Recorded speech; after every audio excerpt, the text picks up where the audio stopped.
पुरी रे धार्मिक अनुष्ठान गुड़िकरे पालित होला गिरी गोवर्धन पूजा। श्रीक्षेत्र पुरीर विभिन्न मठ और मंदिर रे आज भक्तिभाव और धार्मिक उत्साह सहित गिरी गोवर्धन पूजा अनुष्ठित होइछि। श्रीकृष्ण द्वारा गोवर्धन पर्वत उठाई गोलोकवासी को वर्षारू रक्षा करथिबा दिनकू स्मरण करी एही पूजा पालन करा जाय। पुरीर विभिन्न मठ जेपरिक रघुनंदन मठ, राधाकांत मठ और सिद्धवकुल मठ रे भक्त माने विशेष पूजा अर्चना और भोग नैवेद्य अर्पण करी श्री गोवर्धन और श्रीकृष्ण को आशीर्वाद नेले। स्थानीय मठाधीश एवं महाराज विभिन्न प्रकार व्यंजन प्रस्तुत करने सहित गोवर्धन पहाड़ चित्रांकन करी पूजार्चना करथिले। पूजा अवसर रे मठ मंदिर परिसर रे भक्त मानक भीड़ लागि रहिथिला। श्रीकृष्ण और गोविंदक नाम रे ध्वनित हेउथिला समग्र श्रीक्षेत्र। धार्मिक उत्साह सह एही पूजा माध्यम रे पुरीर विभिन्न मठ जेपरिक श्रीकृष्ण और गोविंदक नाम रे ध्वनित हेउथिला समग्र श्रीक्षेत्र। धार्मिक उत्साह सह एही पूजा माध्यम रे लोके प्रकृति और गोवर्धन पर्वत प्रति श्रद्धा और भक्ति जणाइथिले। पौराणिक कथा अनुसार 5000 वर्ष तले इंद्रक गर्भ भंजन करिबा पई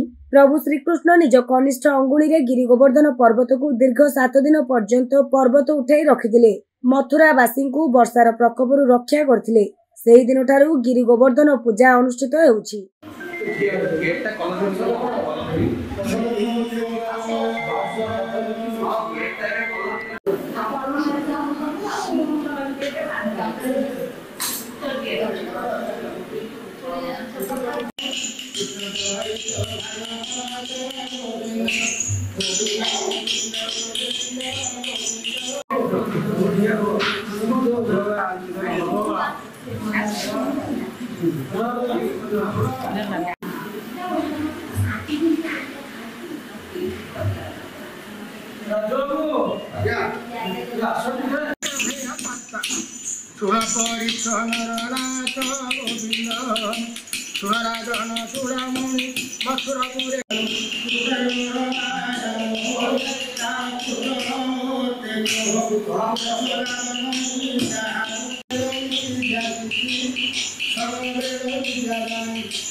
श्रीनिवास दास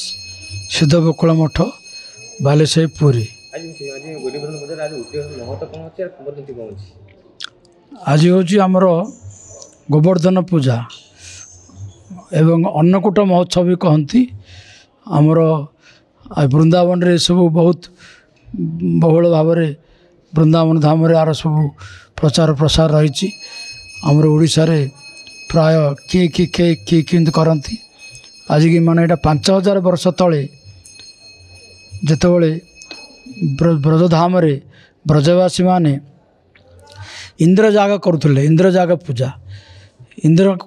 से माने ये उत्सवटा करुले। जाग यज्ञ भोग राग सबको इंद्र करुले। जितेबले भगवान जितेबले श्याम सुंदर श्रीकृष्ण जन्म आविर्भूत हेले से 7 वर्ष होता से देखिले जे तांकर वृंदावन रे सभा बसछि। ब्रजवासी माने बापा तांकर सखा मानू नहीं सांग मानू नहीं सी लीले सभा कर मीटिंग बसछि। श्याम काना पचारे तो काना बोली श्रद्धार समझ डाकती। काना पचारे बापा ये कौन हो ना तू कि जानबुनि पिला लोक तू सभा हो ना सभा कहीं ना इंद्र जाग हम इंद्र को पूजा करा तेणुक आम ये सभा करुचु। ना इंद्र यज्ञ कले कौन हम ना इंद्र वृष्टि करेंगे। वृष्टि कले शस्य हम शस्यरु आम मैंने सब ये करें खाई पीक आम बचवा ना इंद्र आम ताकू यज्ञ कले आम ये देले पूजा कले सी वर्षा करें ना कौन वर्षा करें ये तो बहुत अन्याय कथा। इंद्र तार कर्तव्य करिवो सी तार वृष्टि करिवो वायु देवता तांकर सी तार कर्तव्य पवन देवता तांकर कर्तव्य अग्नि देवता तांकर कर्तव्य सी करेंगे सूर्य देवता तांकर कर्तव्य सी किरण देवे तो जी जार कर्तव्य समस्ते कर्तव्य पथरे अग्रसर हे आम भोग देले लांच देले जे से ये करेंगे वर्षा करेंगे ना ना ये कौन ये तो अन्याय कथा। आम इंद्र यज्ञ करवानी खाना कहले आम इंद्र यज्ञ करवानी आम आमर गोवर्धन पर्वत गिरिराज पर्वत आम पूजा करवा से ब्रजवासी मैंने समस्त कहलु आज पर्यटन काना आमको बहुत बड़ बड़ विपत्ति आमको रक्षा करें आम ता कथा मानिबा आम इंद्र यज्ञ करवा इंद्र यज्ञ न करी आम गिरी गोवर्धन पूजा करवा से दिन ठू से सब गोवर्धन पूजा पे सब इंद्र पूजा न करी गोवर्धन पूजा कले गिरिराज पूजा कले एथिरे इंद्र महाराज असंतुष्ट होई से घोर वृष्टि कले एकदम घोर वृष्टि कले वृष्टि द्वारा तक महाप्रभु जैसे ब्रजवासी मैंने कहले कौन काना एमती तू आम कहलु आम इंद्र यज्ञ बंद करदेलु केमी